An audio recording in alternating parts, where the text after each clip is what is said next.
Hello, and welcome to SoberCast, where we provide AA speaker meetings and workshops in podcast format. We're an ad-free podcast, and if you enjoy listening, please help us be self-supporting by visiting Sobercast.com, look for the donate link, and drop $1 or $2 into our virtual basket. We hope you enjoyed the podcast. Have a great day.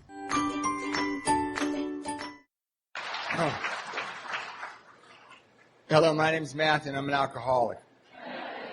Yeah, sorry about my rock star entrance at the very last minute. Wow. I wanted to thank Sam and Lois Ann for being so flexible and helpful and getting me up here, and for the gourmet meal we had in your car on the way over here. You know, I get to do this a little bit. I get to move around the country a little and do these things. And I can tell you there's one tradition that we always maintain, and that's the tradition that says AA will never be organized. We're super good about that. But you guys pulled it off and helped me out. And I'm actually in the middle of moving my family from Long Beach, California to Seattle, Washington. I mean, I'm in the middle. When I get home tomorrow, I'm loading a van. So it was a little tricky, and I made some mistakes with the scheduling, but I'm really, really grateful to be here. I was on the plane. I haven't been thinking about this at all, quite honestly. I have a lot going on. And I like being with my family also, quite frankly. More than anything, I like to be with my wife and my children. My wife. But rigorous honesty. They're teenagers. But I was thinking on the way up here, how can I pay back AA? How can I ever pay back AA? So I'm just grateful that you give me, I can put one more penny in the bank and say, I'm trying, God, I'm trying, So my sobriety date's May 16th, 1993, and my home group is Hermosa Beach Men's Stag, meets on Monday nights at 8:30. And if you're in town and you're a man, come to my meeting. If you're in town and you're a woman, there's a women's stag right behind our meeting in the other room. So please come. I always pray before I get up to do this that I spend just a little bit of time on what it was like, and I talk a lot about what happened and what it's like now. Because I love recovery. I love Alcoholics Anonymous. I am a completely different person than I was when I came here, and I thought I would never change. And I can tell you the change has not been very dramatic on the outside, but on the inside it's been profound for me. And that's kind of the challenge of doing this, I've really done this. I don't know. I've done this a lot. And I've never successfully described what AA has done for me. I just can't do it. I just don't. It is not possible with my vocabulary to capture what's happened. So I have to tell you the story, And since I want to talk a lot about recovery, May 16th, 1993 is my sobriety date. I'll tell you about May 1st, 1993. Things were not good. I'd love it if that would just sum it up, but I was 30 years old. I weighed 108 pounds. I had been fired from a job that was beneath me. Again, yeah. I was just talking to Abel about this. I lived in an apartment on Avenue A in South Catalina, Redondo Beach, meaning the ocean was right outside my back door, and I hadn't left that apartment except to walk next door to the liquor store for about 6 months. Before I got fired from that job that was beneath me, I was a restaurant manager. So I try not to tell this whole story, but this might be helpful. I was a rock and roll musician for 10 years, and I got fired from the band for drinking too much. I was like, are you kidding me? I thought I kind of picked the right occupation for my proclivities. But, I laugh about it now, but I had a dream and it came true, and I was touring and making albums and writing songs, and I'd go and record them, and then I'd play them, and there were girls singing them back at me, and I'd waited all my life for that. And I drank myself out of that job, and it was my dream, And I lived on the East Coast when I got fired from that last band, and I came home, and I got this job at this restaurant. And I remember when I got the job, I thought, I got a job as a waiter, and I thought, well, that's cool, Because if you're a waiter, you're still kind of an artist, you know. You're just waiting for your comeback, right? Then I went to college. I have 2 degrees and all that, but as soon as I went to college and graduated, I went on the road with the band. So I got this job as a waiter thinking someday I'll get another band together. And a couple of days later, the manager came down and he said, "Hey, I just looked at your resume." He said, "You went to college." I said, "Yeah." And he said, "You want to be the manager?" And I was like, "No, because that's even lamer than being a waiter in my mind, right? Because if you're a restaurant manager, then you're really a restaurant manager. You're not an artist anymore, you know." And I sort of hesitantly agreed to it because I didn't have any money and I owed everybody money, and it was a bad situation. And I was a full-blown drunk. So he took me around the restaurant and he goes, "Well, if you're going to be the manager, here's the schedule for the waitresses." And I looked at all these names, all these girls, and I looked at all their birth dates. And I figured out they were all about 18 years old. I was like, maybe this job isn't going to be so bad, you know. And I'm 30, that's about right. And then everybody hates me. It's okay. I'm a speaker in AA. I'm not running for president. It's okay. And then they took me up and said, "Here's how the meat schedule. It gets delivered at a certain time. And then here are the keys to the bar." And I was like, this job's perfect for me, you know. All my life I've been developing skills that will help me in this job. And that's pretty much, that value system was how I managed that job. So I'd hover over these people used to come in called customers, and they made the whole job lame. And I would hover over them like, "Leave, you know, like, when are you going to leave?" And they'd leave, and then I'd get the waitresses up to the bar and the drinks around the house, right? And the idea was, you know, get drunk with a couple of these waitresses and go home with somebody. But I'm alcoholic, and what normally happened, I mean, occasionally I did go home with somebody, but what normally happened was they'd come bopping up and go, "Hey, it's 2 a.m, and we just got an apartment, and there's a hot tub, and do you want to come over?" And I'd go, "Why would we leave here? You know, I got a whole bar, and I'm drinking, and I just want to drink." And they would leave, and I'd fall asleep in the bar and wake up and run out the door. I remember occasionally the morning guy would be coming down the street, and I'd wake up, and I'd, like, run out of the restaurant. The books aren't done. The bar's a mess. I'd run out in the parking lot. You know, it's 6:30 in the morning. Only my car's in the parking lot. And I'd crawl into my car and hide in the floor of my car. And he'd pull up right next to me every single time and walk by. And I convinced myself he didn't know, that I'm lying on the floor of my car. So just before they fired me, which was a huge shock to me, one of the waitresses came up and said, "I'm pregnant." And, you know, I come from a family where my mom and dad were married for 50 years to each other, you know, and I got taught all these lessons, and I couldn't believe it, you know, and this girl was 18 years old-ish, and I remember thinking, and I just want to be honest, I want to tell you who's in front of you tonight is, I remember thinking, not her, she's selfish and self-centered. I really thought that. That's who I was. She's ruining my life, not I'm ruining her life. I remember I used to say it when I got into AA, I used to say she got pregnant, and my sponsor would say, "You know, you had a significant part in that, and you need to stop saying it that way." Anyway, I stormed out of that. She literally told me she was pregnant. I walked upstairs, got fired. They didn't even know about her. They just got fired for a list of other things. I acted like I had a car in the parking lot still, and what I had was the key to a car. I just didn't know where the matching car was anymore. So I was taking the bus to work, but I acted like I had a car because I wanted, you know, I had ego. I had tons and tons of ego. And I slammed the door and went out in the employee parking lot, and I had to wait a while and then crawl around. And I went to the bus stop. And the bus stop, oddly enough, is right in front of the Hermosa Beach Alano Club, where my home group meets now. But I didn't know what an Alano Club was, and I didn't care. And there was also a school there, like a community center, and they taught young, like mentally challenged or autistic or, challenged young adults how to live on their own, like how to pay their bills and stuff.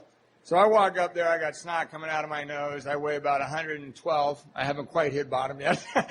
And I walk up to the bus stop, and there's about 10 or 12 of these young adults who have, are overcoming their difficulties and living within their challenges. And I'm standing there, and that bus just can't come fast enough. I'm so humiliated that I just want to die. And I never lost a job like that. I used to be somebody. A year and a half before that, I was playing at CBGB's in New York. And now I'm here getting fired from Marie Callender's. I couldn't believe it. And this girl got pregnant, and she's not a nice person, I decided. And I'm standing at the bus stop, and I'm looking down Pacific Coast Highway, and I step out into the street to see if the bus was coming, and 10 mentally challenged people yelled, "Don't stand in the street! Don't stand in the street!" It scared the hell out of me. And I thought they saw a bus that I didn't see. Because about a week before that, I hadn't slept for a few days, and I walked out into my living room, and there was a police car parked in my living room, and I saw it, and I touched it, and I knew that it wasn't there. And I was standing at that bus stop, and these people were much better at waiting for a bus than I was, and I thought maybe there's a bus coming, and I can't even see it. And I decided to go home and drink myself to death. About 2 miles from my house, my mother, who I dearly loved, was dying of cancer. I loved my mother. And during that time, that 6 or 8 months where I lived in there by myself, occasionally I would have a moment of clarity or a pause, and I would think, I'm going to call my mom. I want to go see my mom, And I'd call my mom up, and I'd say, "Mom, I'm going to come visit you." And I believed when I said that I was going to go see my mom, because I love and respect my mother. And I'm the youngest of 4 in an Irish Catholic family. And I love that. I love being Irish Catholic. And my mother was very tender with me. And my father, they taught me all sorts of great lessons. And I just thought they were the coolest people. And I would call her and say, "I'm going to come see you." And my mom would say the same thing every time. She would say, "That would be lovely, darling." Every single time I did that. And I would hang up the phone, and I would, if you put a gun to my head and said, "Are you going to go see your mom right now?" I'd say, "Of course I'm going to go see my mom. I just told her I'm going to come see her. She lives 2 miles away." And I would, sometime between hanging up the phone and getting dressed or walking to the door, I'd start thinking of all the warrants I had out for my arrest. And this teenage girl was pregnant, and I hadn't worked in a long time, and they were a little foggy on what I was doing, and I was thousands of dollars in debt, And I just think, I'm going to go see Mom, but first I'm going to have a drink. And once I had that thought, I couldn't unthink it. Once I thought I'm going to have a drink, I remember waking up some days thinking, "Don't drink." And once I thought, "Don't drink," I knew I was going to drink. And I hated it. I didn't want to drink anymore. Who would want to drink anymore? I had burned down a beautiful life. My parents were married for 50 years. My father respected my mother. My father was this boisterous Irish guy, so full of life and so funny, and fought in World War II, salt of the earth guy. My mom was this real quiet school teacher. And they taught me, how a man and a woman interacted and how a man treated a woman. And they taught me all these lessons. And, when that teenage girl was 8 months pregnant, I pushed her down a flight of stairs. And I didn't want to hurt her. I didn't want to hurt that baby. I just didn't feel anything for him. To be totally honest with you, I didn't have a single feeling for them. And what happened was she was going to go to the doctor, and she asked if I would come, and she said, really nicely, "Maybe you shouldn't drink today." And I heard a screaming woman on my porch telling me not to drink anymore. And that isn't what happened. And I pushed her just to get her out of the doorway. And I pushed her too hard. And I knew I pushed her too hard. And I slammed the door real fast because I didn't want responsibility for what happened. I went inside and I drank. And I didn't go look to see what happened. So that was May 1st, 1993. That's what alcoholism did to me. I had every advantage.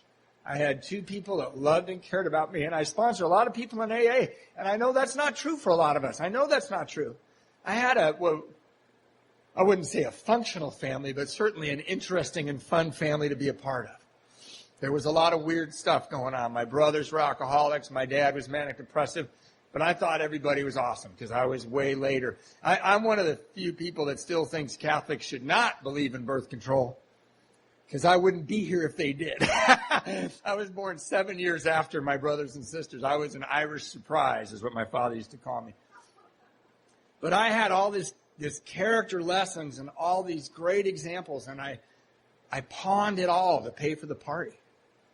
And, I've just told you a little tiny bit of what it was like. Take my word for it. I told you the tip of the iceberg of what it was like for me when I was drinking, and it was a moonscape on the outside of my life. But it was so much filthier and so much dirtier in here. And I couldn't even go in here. That was unacceptable because I knew better, and if you know better, it's just hell up here. I was telling Abel, I live next to the ocean, and sometimes at night I'd walk around because I couldn't figure out what that sound was. There was this, and I go, holy crap, what is that? And I'd walk around my apartment. It was the ocean. It's a consistent sound. It never stops. But I never went outside my apartment. I oiled my screen door at 3 a.m, I did all sorts of ocean stopping activities. And they never worked. And you know what? I would wake up in the morning and say, don't drink today. And I know now, being a member of Alcoholics Anonymous for 21 years, that I might as well have said, hold back the ocean today. Go stop the Pacific from crashing on the beach. I had that much power over alcohol. So on May 14th or 13th, I don't really know when, my brother called, and he said it's Mother's Day, which I think is kind of, looking back now, remember when Bill called Henrietta Seiberling and she called Dr. Bob? Remember why he couldn't come? It's Mother's Day. He brought a potted plant home and he passed out under the table. And my brother called and said, it's Mother's Day, and we just want to make sure you show up because we think it's Mom's last Mother's Day. And I remember thinking, because I'm the youngest and I'm sick of all these people picking on me all the time, I remember thinking, why would he think I'm not going to show up? Maybe it was the 38 times I called my mom and said, I'm going to come visit you, and never went one single time. But I forgot about that the second I started drinking again. So I said, of course I'm going to come. Now, my brother was sober at this time about 14 years.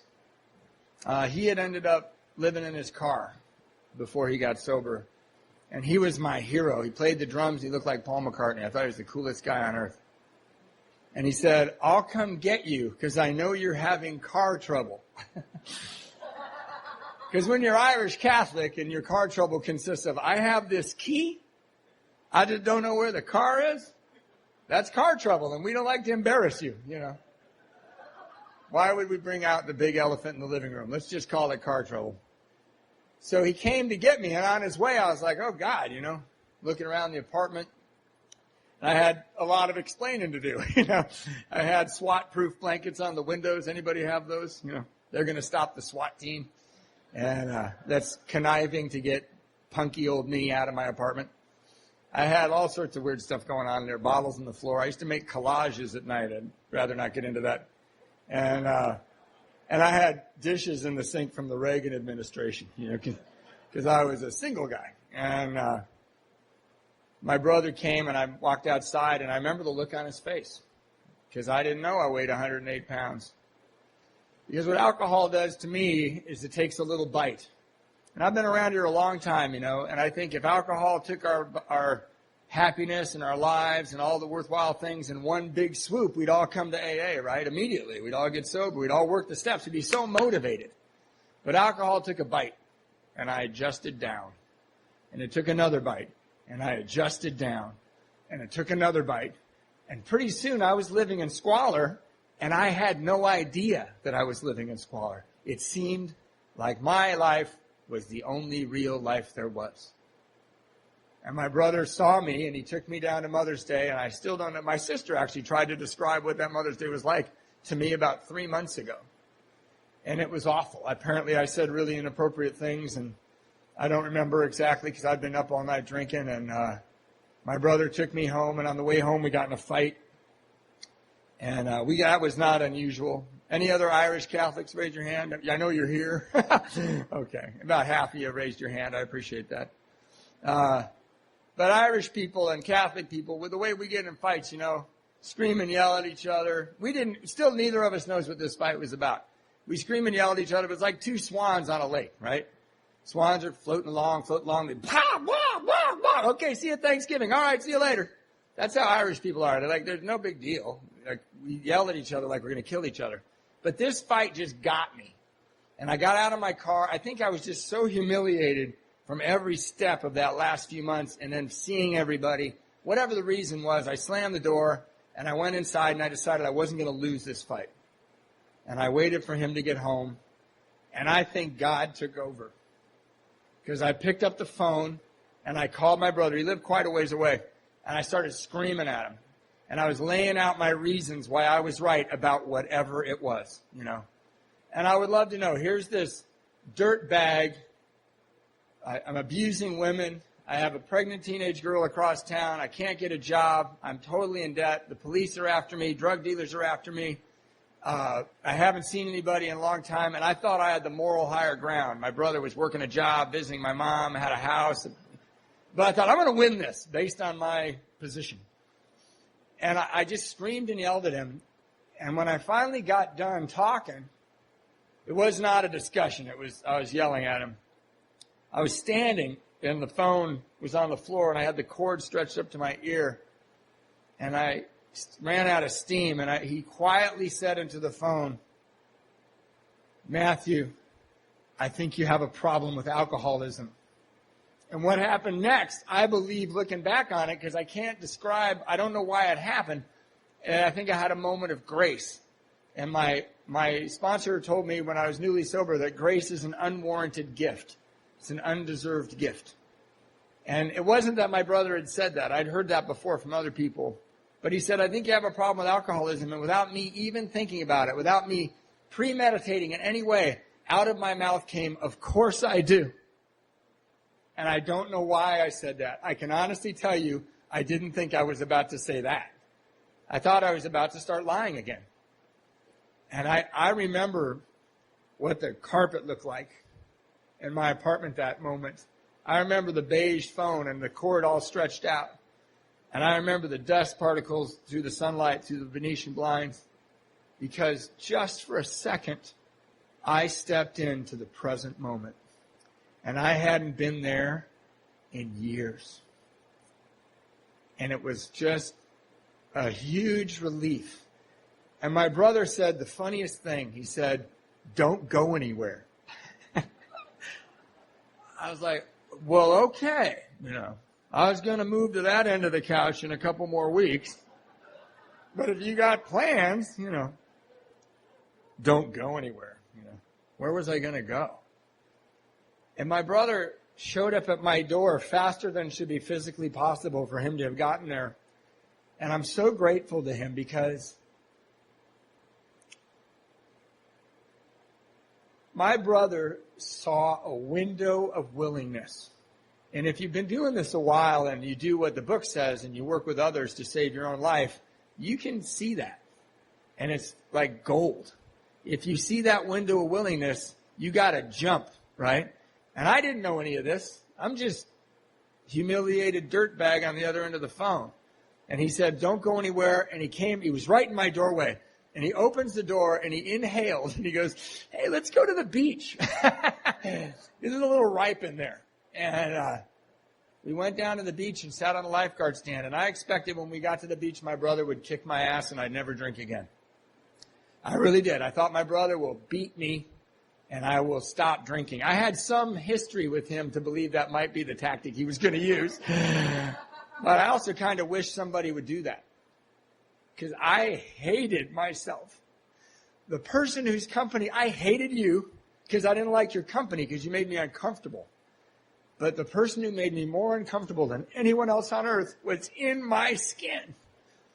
And I was hoping someone would just kick my ass, And he didn't. He looked at me for a long time, and then he just started talking to me about how he felt when my mom and dad kicked him out of our house when he was 18 years old. And I remember that day because I was 11, and I couldn't believe we were doing it to someone in our family. I was so scared. And he started talking to me about how he felt when his wife and son kicked him out of their house. And I remember that day because I was about 14.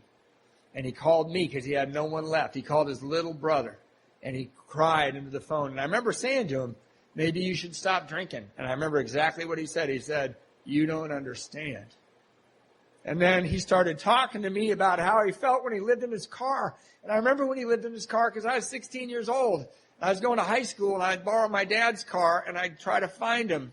And I'd go behind the YMCA, and eventually I found him. He used to park behind this school that had an outdoor shower. And I'd look in his car, and if he breathed, I'd go to school. A lot of times he wasn't in the car. And right in the middle of all that, he started talking to me about how I felt sitting on that lifeguard stand. And I couldn't believe it. I was so surprised that anyone on earth knew how I felt.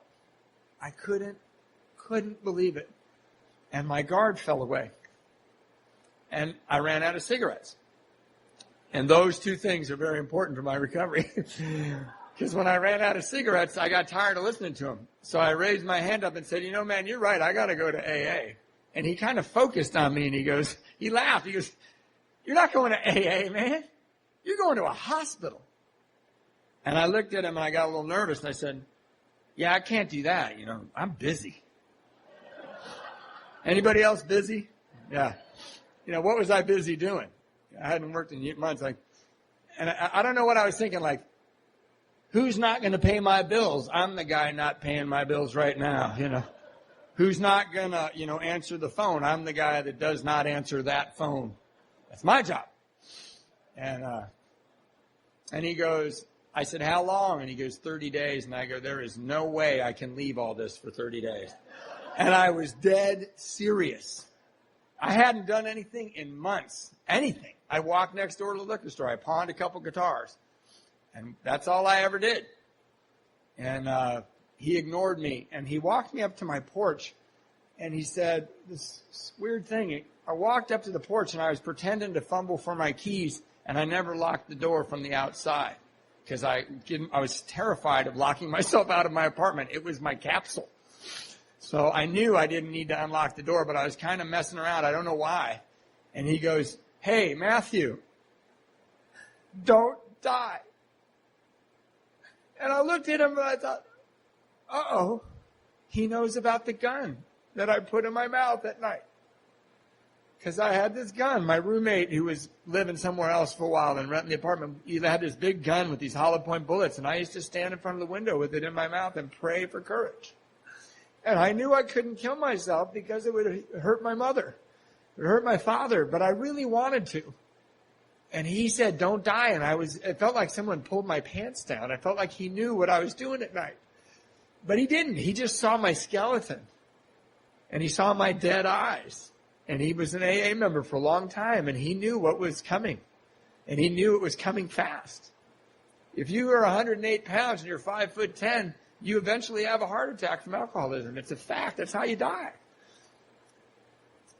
And on May 16th, 1993, the phone rang, and I had been up all night getting ready for rehab. I'm not a slacker. I'm a lot of things. And I answered it because I thought it was my brother, and it was this woman who said, hey, your baby was born today, and we've been looking all over for you. And I can honestly tell you, I had forgotten about that. And she said, can you come to the hospital? And I said, yes. And I ran outside with my key. And I was like, here, car. And I had this horrible hangover, and it was a really bright, sunny day. Because I'd been up all night. I passed out by the phone. And I eventually did find my car, and it had a whole bunch of parking tickets on it. And I threw them in the back seat. And I got in my car, and I took forever to get it going. And I think this is such a great example of alcoholism. You know, alcoholism is a disease of selfishness and self-centeredness, right? We read it in the book. We see it at our meetings. We live it in our lives. But this is a great example. I drove to the hospital where I was born. Because that's where babies come from, right? They weren't there. And had I been paying attention, I would have known they weren't there. But I'm yelling at the poor volunteer nurse and all 108 scary pounds of me. And she kept saying, they're not here. You can get as mad as you want. There's nobody by that name here. And I went back outside and I leaned my head on my steering wheel and I remembered where they were. And I drove to the other hospital and I ran upstairs and I was running down the hall. And I turned into this hospital room and I was not prepared. I wasn't thinking. And I came around the corner and there was Anna. And, you know, if any of you have ever seen a woman who's just had a baby, she looks a lot like a truck just ran her over. You know, like her hair's all messed up. And it's like a Picasso. Like her eyes are almost on the other side of her face. Her whole body just changed shape. And Anna looked like that. And I can honestly tell you, she never looked more beautiful to me ever than she did right then. And I wasn't prepared for that level of reality and that level of profound beauty. And she got out of bed and she was happy to see me. And the last time I saw her, I pushed her down a flight of stairs. And I forgot that I did that until she got out of bed. And she's coming at me and I'm like, oh my God, she's going to hug me. I don't want her to hug me. I'm a piece of filth. I don't want that coming near me. And she stopped and I thought, oh God, great.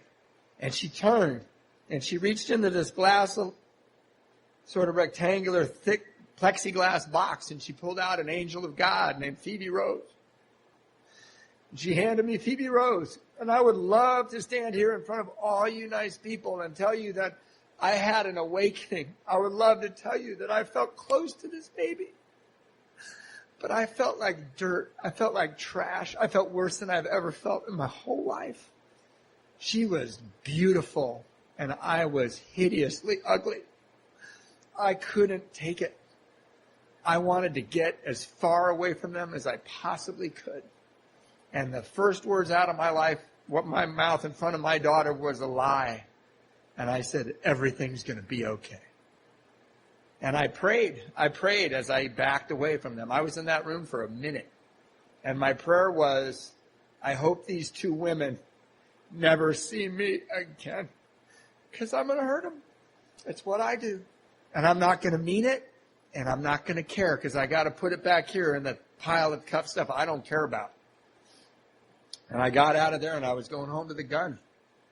Plan B. And my brother was standing on my porch. And he said, get in the car. My sponsor says the most spiritual words on earth are get in the car. And he threw me in his car, and he took me to the hospital. Scariest day of my life was May 16th, 1993. Hands down, scariest day of my life. Walking into that place in Palm Springs. I didn't know those people. I didn't have my medicine. Second scariest day of my life was 30 days later. Walking out of that hospital. I only have these 40 friends. These are my best friends. We're going to be friends for life. My rehab friends. We are never, ever going to let each other down. Ever. I will know them. They are my blood brothers. And my brother picked me up and he drove me home. I had gained 47 pounds in the hospital. My body went, all right, no more vodka and donuts. You know.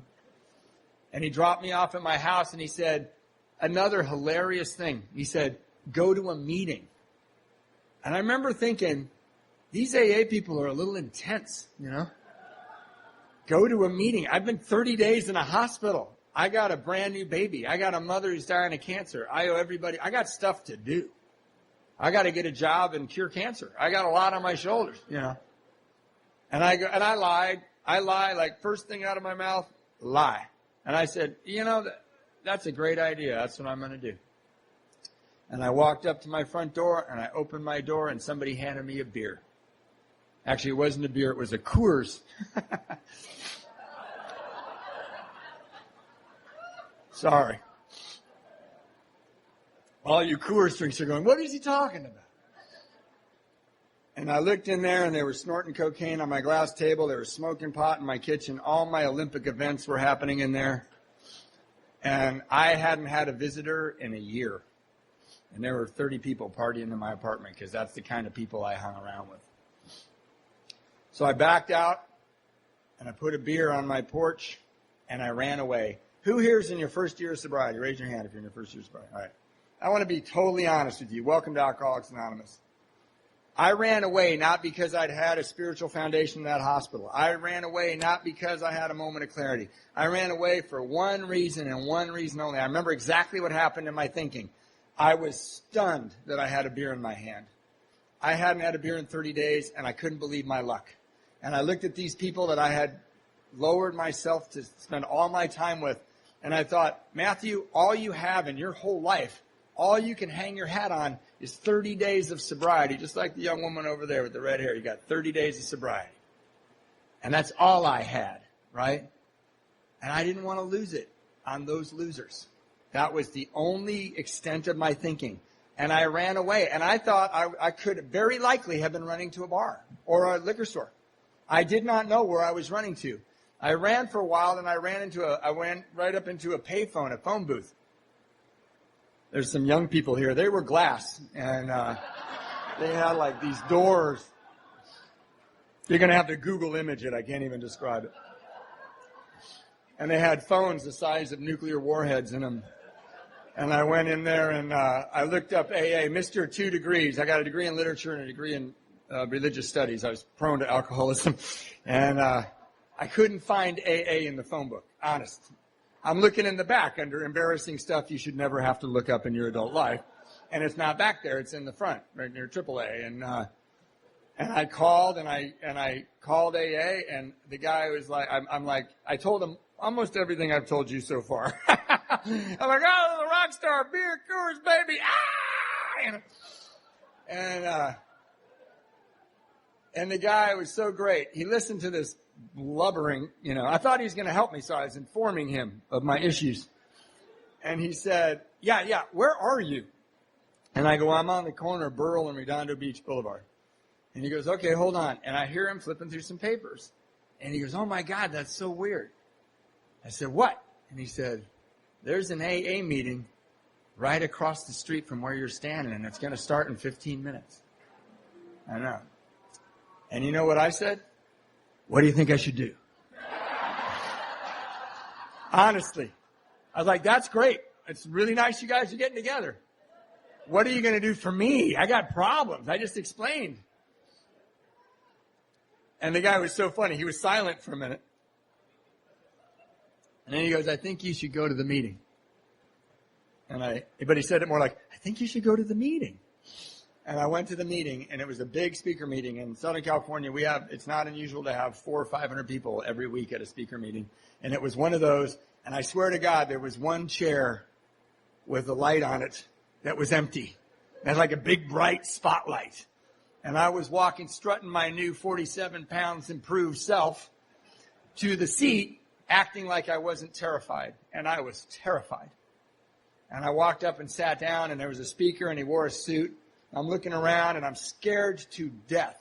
And the guy gets up to the podium. He puts his hands on the podium very calmly, had this nice suit on. And I'll never forget what that guy said as long as I live. He said, wah, wah, wah, wah, wah. I was like, look, everybody's laughing and nudging each other. And I'm like, then I look up, and he's wah, wah, wah, wah, wah, wah. And I was like, I am so screwed because I don't understand him. And, you know why I didn't understand him? Because he wasn't saying my name every other word. I thought he wasn't talking about me. And if you're not talking about me, I lose interest super fast. And I had issues and problems, and it was so loud up here. It was like, and I couldn't, whatever. And then at one point, he turned to these steps, and he goes, these are tools for living. And I go, oh, I heard that.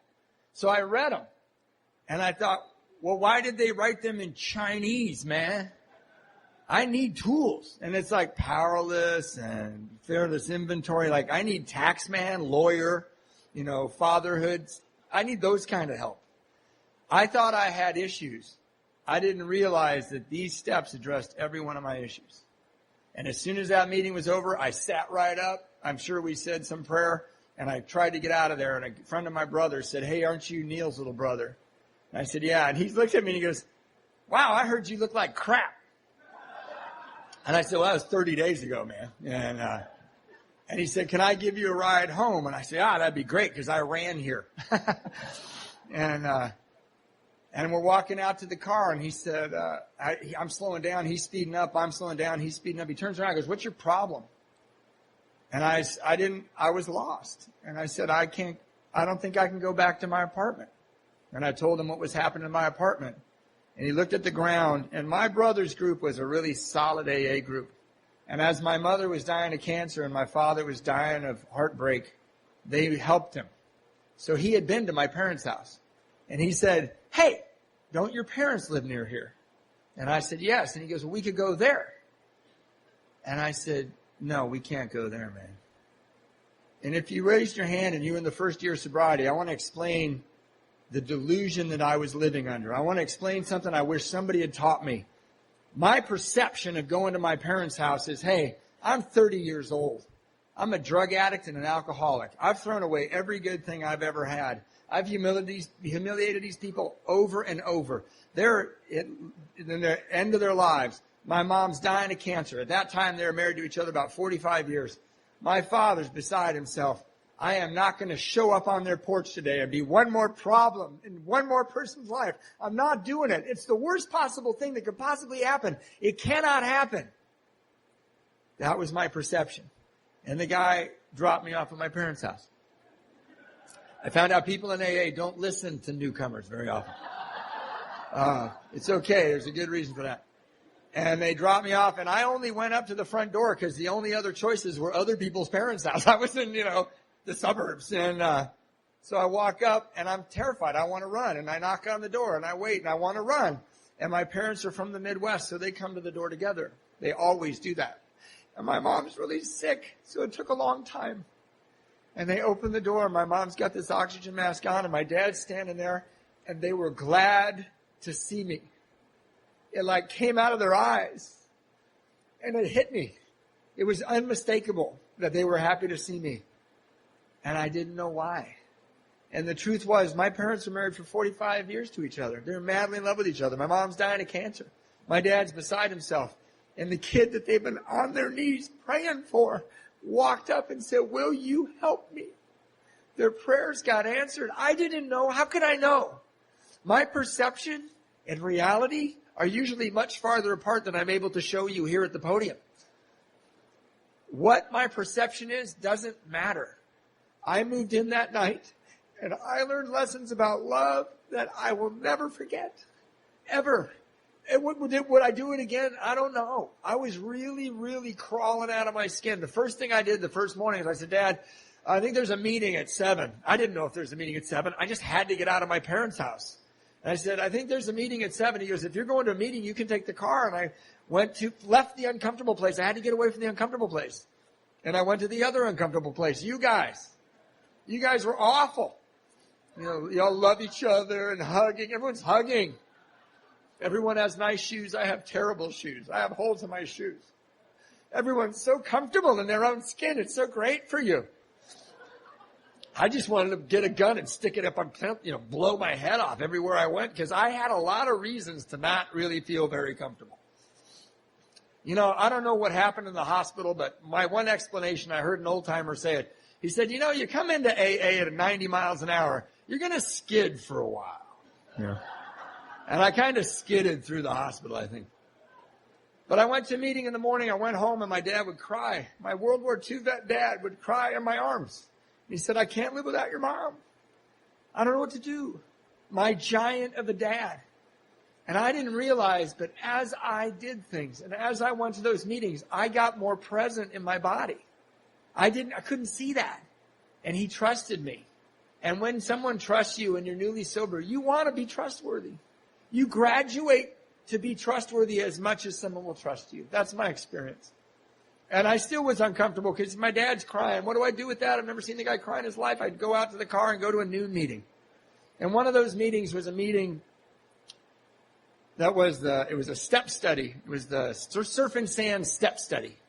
And what they did at the step study is it was men's stag, and you couldn't share if you hadn't worked the step. And I thought, right on. I can just sit in the corner and think about myself. And I got to the meeting. There was a Tuesday night. It was like my fourth meeting, so I'd been to 3 the day before, 1 that morning. And I went to the meeting, and I was looking at everyone talking about me, like they did at every meeting. And they're all whispering. I'm like, God damn, I'm right here, you know. And I'm filling up my coffee, and I'm not looking, and I filled my coffee up too much. It had surface tension. That's the only thing that held the coffee in the cup. And it's a carpeted church hall. And I'm, a Catholic guy. I feel guilty all the time. So I'm like trying not to spill coffee on the carpet. And I was so hyper conscious of it, I poured the coffee down my hand and down my arm. And then I pretended it didn't hurt. I was like, it's fine. No, it's fine. Totally fine. And I sat down, and there was a chair there and had a big bright spotlight on it. And I sat in that one because that's my chair. And I looked up, and they all want at each other. Hour got up. I jumped up. I had to get first aid. I ran out of there. And then a week went by, and I thought, I'll go back. This is my first cycle of meetings. And this was the first one I was returning to. I just kept picking meetings. But I know where that is. It's near Avenue. It's where I used to surf, actually. So I drove over there. I ran up to the coffee maker, filled it up halfway, and went, whoa. It's enough coffee for me. Now I went to college. I live and I learn. And I walked back to my seat. Same seat's empty. Everybody sat in a circle. And I sat down and I looked up. And everybody who was there the week before was there again. And if you don't think that's important, I can tell you it meant the world to me. And I looked around, I thought, oh my God, these people take this seriously. These guys have lives. These guys have happy families and wives. And these guys have cars, and they have self-esteem. And they came back to Loser Town the second week in a row. And I looked around, and it was a 12-step call. And I couldn't share because I didn't work that step. And I was totally into that. Hours up, I'm out of there. Came back the next week, looked around, there they were again. And I got a little cleaner inside. And I didn't do anything. I just went. And I remember one of the things that happened at that meeting was a guy shared something. It must have been the 4th step or the 9th step or something. He shared something that was really embarrassing. And he shared it rather casually. And I remember looking around thinking, this is going to be great. All these guys are going to jump all over this guy and embarrass him and give him a hard time. Because that's how I grew up. We call that Irish psychology, Like I remember when I was a kid, there was a girl in my class named Mary who had a glass eye. And my dad dropped me off for school one day and he goes, what's with that girl? And I go, Mary, she has a glass eye. And he goes, well, make fun of it. She'll get over it. So that's how my dad thought. And that's how I was raised. And I didn't do that because I loved Mary. I would never do that to her. But I couldn't wait for us to jump all over this guy. It was going to be great. Finally, some entertainment, at Loserville. And then another guy said, well, when I did that, I was wearing a duck outfit or whatever, He raised the game. And I was like, whoa. And then I looked and somebody else shared something else. And I watched something I had never seen or I had never recognized it. I watched spiritual love. And I didn't know what it looked like. And it went around the room. And the next week I got there early. And I stayed late. And I got my sponsor out of that room. And I went to his house all the time.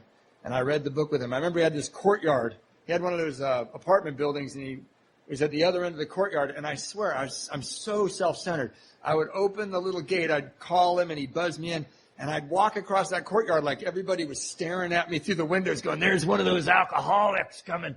I just thought, and I remember we did the 3rd step and he's real working class guy. I think he was a handyman. Now he's a contractor, but he goes, okay, we're going to do the 3rd step prayer. We're going to get on our knees and we're going to hold hands and I'm going to say this prayer and you're going to repeat it. And I thought, no, we're not, I didn't know I just got Jeffrey Dahmer as a sponsor, I'm alone in his apartment. I'm going to hold hands on my knees. I really was kind of surprised by this. But out of my mouth came, oh, okay. And I got down on my knees and he recited the 3rd step prayer with me. And I felt different. And I don't think I felt different because the grace of God came into my heart. I don't think that. I think I felt different because I did something I did not want to do. It was not in my playbook to make my life better. And I survived it. And I thought, there's a method to this. These guys know what they're doing. And I did my 5th step with that guy. And I went on a gazillion panels with him. He used to like to say, get in the car.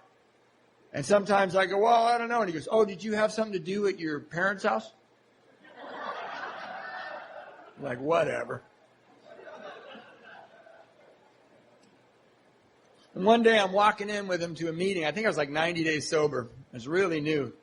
And I said, I thought being a parent was going to be the worst thing ever. And, I think I love Phoebe Rose more than I love myself. I can't believe how great it is being a sober dad. And I'm like 90 days sober. And he just walked right by me. He got, wow. And I thought, I did not know he was deaf in his left ear. Yeah. I did. That's what I thought, because who would be so cold? And at the end of the meeting, we're walking back to his car, and I go, maybe you don't understand what I was trying to tell you. And he put his hand up, and he said, hey, man, how much child support do you pay? And I go, well, I live with my mom and my dad, and I work at a newspaper on a loading dock, and I don't even have my own car. And he goes, I know all that. How much child support do you pay? And I go, well, I don't pay any. And he goes, then you're kind of full of it, huh? And I said, what do you mean? And he said, Matthew, you go to 10 million meetings a week. You must have figured out by now that this is a program of action. It is not a program of talk. So why don't you show me you love your daughter, and then you won't have to tell me anymore. We had a super quiet ride home. I was plotting his death, and he was living in the present moment. And I got to my house, and my parents had let me move into my old bedroom where there was a full-size poster of Eric Clapton that I put up there when I was 12 years old.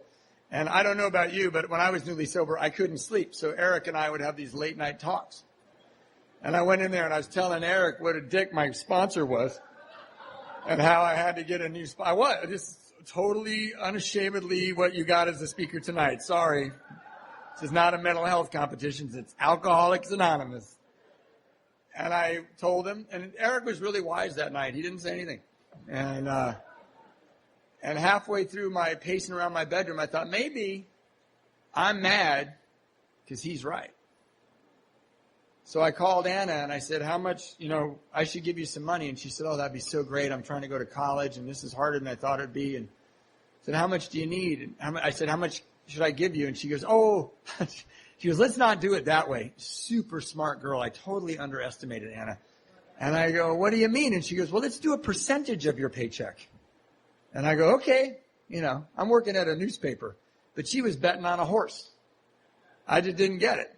And I go, okay, what percentage? And she told me, and it was totally reasonable. And every 2 weeks, I would stop at one of those, I don't know if you have them up here, but we have these shops that say, you're such a loser, you got to cash your check with us, and we'll give you part of it back, and then you can go pay your bills. So I had to go to one of those, and then I had to go to her house, and I gave every 2 weeks. And if you're in your first year, I want to be super honest about why I did that.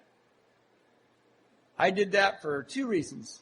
One is I never want to drink alcohol ever again for as long as I live, ever again. And that's pretty important if you're in AA. But alcohol is hell to me. It's hell to me. It took me to places I never want to go back to. It made me do things I never thought I'd do. I let things be done to me I never thought I'd let be done to me. I don't want that anymore. And my sponsor made it sound like, well, okay, you're heading towards drinking. And the other reason I paid that child support is the only spiritual experience I had for about 1.5 years was holding Phoebe Rose. And I didn't get it, I didn't understand it. I paid that every 2 weeks, and I didn't tell any of you guys. I told my sponsor once, and he goes, great, now just do it. And I thought, it's weird, there's no parade for me. We haven't had a surprise party. Where's the Matthew pays child support? He's a hell of a guy article. And it didn't happen. And, but about 1 year into it, I'm playing with Phoebe, and I'm like, hey, Phoebe, I am your father. I will take you to your first day of kindergarten. And I will take you to your first day of first grade, baby, and second grade and third grade. And when you're 16, I'm going to buy you a car and humiliate you when boys come around. And when you're old enough, I'll save money. I'll send you to college. I get to know you, Phoebe. I get to be with you, Phoebe, for the rest of your life. And a year before that, I prayed a pretty righteous prayer of, God, make it so I never see these two women ever again, because I am evil. And just by going to those meetings, getting on my knees, making coffee, working steps, reading that book, I got clean inside. And I could see reality, not my perception, but reality. And reality, no matter what your circumstances, is always perfect. My circumstances were not good. If you looked at me on one of those actors' stories, like, what's their story? Well, he lives with his parents and he works at a newspaper and he's got a baby with a girl that they don't really get along that well, and he's in AA.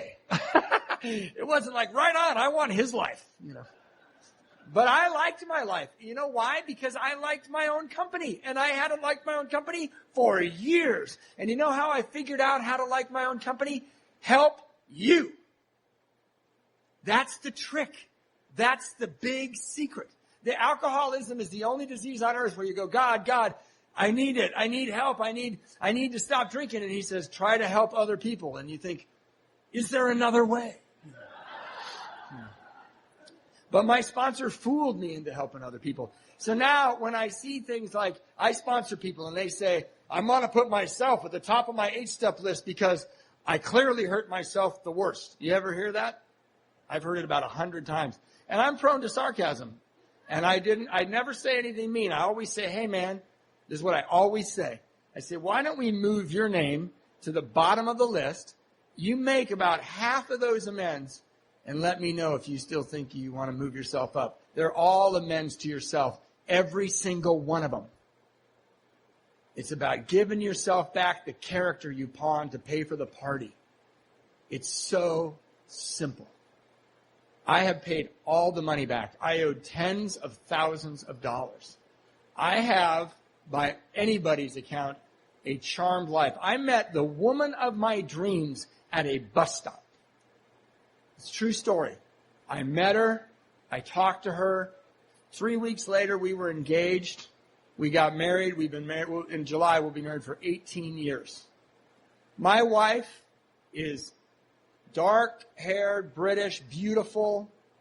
I said to my sponsor, she's not blonde. She's not anorexic. She's not addicted to heroin. She's really not my type. And he said, I know, Matthew, you've changed. And my wife is a woman of quiet dignity. My wife is a woman of kindness. My wife looks at me and accepts me exactly as I am. I don't have to lie to my wife. She knows what she's getting. And I accept her exactly as she's never been to AA. We flew to Iceland. I had to speak in Reykjavik, and she said, do I have to come to the meeting? I'm like, well, they flew you to Reykjavik. You should come to the meeting. And she stared at the ground the whole time. And when we got out of there, she said, I never want to hear that story again. I don't know that guy. I never want to hear it again. But we have people sleeping on our couch that need a couch. We have people in our Airstream. We have people that steal our stuff from time to time. We do AA. We do AA. I'm going to finish with this, We lie to you in Alcoholics Anonymous in a couple of ways. If you're new, I'm going to tell you a couple of lies. Anybody here who's new, have somebody walk up to them and say, everything's going to be all right? That's a lie. That's like a big lie. But if you're even half a brain, you know that's not true. Hey, you've been a criminal and a dirtbag and a self-centered moron your whole life, but if you don't drink, everything's going to be great for you. Normal people have problems, but you will not have problems. It just doesn't make sense, right? And sometimes people come up to these podiums and they say, I got sober and now I'm the CFO of an airline and my kids went to Harvard and, everybody's beautiful and butterflies fly out of my butt. Don't they? Oh, I got here and wow, the roof came off. That has not been my experience. I have been on a trajectory, that is for sure. My mother died in my arms. She died in my arms, and I was clean. I was there when my other 2 kids were born. It's amazing. If you put the pregnant woman in the car and you go to the right hospital, it's a whole different experience. And I was there when my wife had a devastating stroke, and she's brain damaged and paralyzed now, forever. So we had 5 years of beautiful travel all over the world. She worked for British Airways, had these great kids, and I found her on the floor 12 years ago, 13 years ago. Just changed forever. And I threw her in an ambulance, and I called my sponsor, and I called her mother in England, and I called my sister. And when I got to that hospital, we ended up going to one hospital, and then they airlifted us to another hospital. So I don't know how they found me, but when I walked into that waiting room after being in the surgery with her for hours, it was filled with the men from the Monday Night Men's Day. And they were shouting without saying a word that you will not walk through this by yourself. So everything is not going to be okay. But I can tell you honestly, I don't want a different wife. And I don't want my wife any different than she is. Sometimes my perception fools me into thinking that things are not okay. And then she'll grab me in some way with some look from her eye or something. You know, the other day we were at the dog park and my wife was walking and she has a brace up to her leg and she swings her whole side of her. And she's, you know, she looks very profoundly disabled. And she's not quite all there. And she's walking towards me. And I'm looking at her coming through those pine trees and the light's hitting her through the pine trees. It's just a week ago or 3 weeks ago. And I'm looking at her and I think, God, she's so beautiful.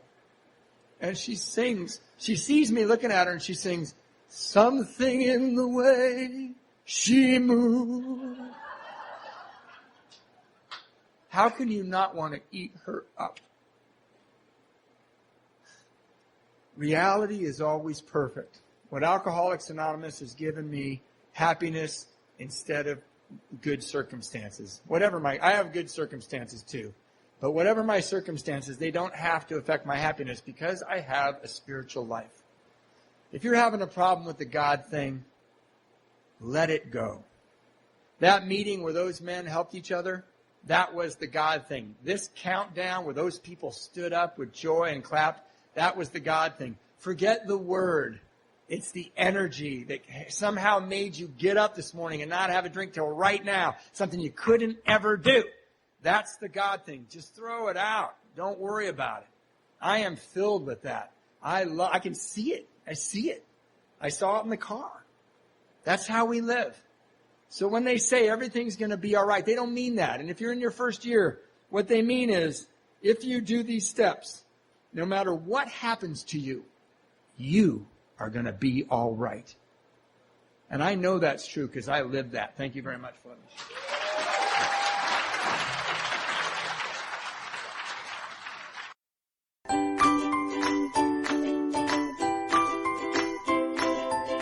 Thanks for listening. I hope you enjoyed the podcast. Sobercast is ad-free, and we'd like your help in order to keep it that way. So if you'd like to help us be self-supporting by pledging $1 or $2 a month, visit Sobercast.com and look for the donate links. Thank you very much.